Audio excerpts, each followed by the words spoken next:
কুমড়ো ফুল কম বেশি সবাই চেনেন, আর এই কুমড়ো ফুলের বড়া খেতে কিন্তু দারুণ মজার।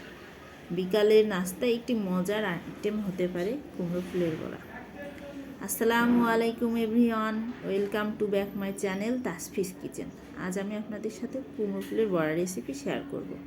আমি একটা মিক্সিং বোলে 2 টেবিল চামচ চালের গুঁড়া ও 1 টেবিল চামচ ময়দার গুঁড়া নিয়ে নিয়েছি। এখানে পরিমাণ মতো একটু লবণ দিয়ে দিব।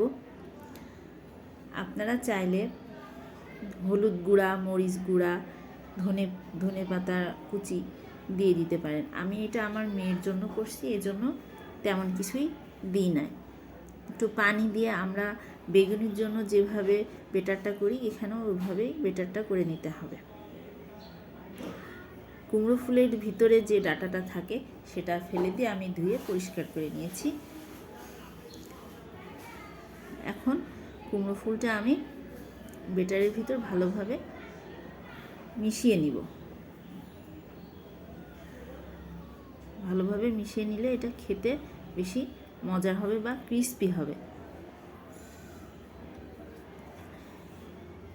এরপর গরম তেলে দিয়ে ভেজে নিতে হবে।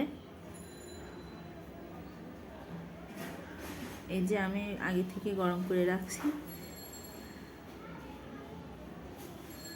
বেশি তাড়াহুড়ো করে ভাজার কিছু নাই, ধীরে সুস্থে ভাজলেই হবে, আর পরিমাণে অল্প দিয়ে ভাজতে হবে, একসাথে বেশি করে ভাজা যাবে না। আমি প্রথমে একটাই দিয়েছি। 2-3 মিনিট এক পাশ হয়ে গেলে তারপর উল্টে দিতে হবে। এভাবেই প্রতিটা ফুল আমি ভেজে নিয়েছি। যখন ব্রাউন কালার হয়ে যাবে তখনই উঠিয়ে নিতে হবে।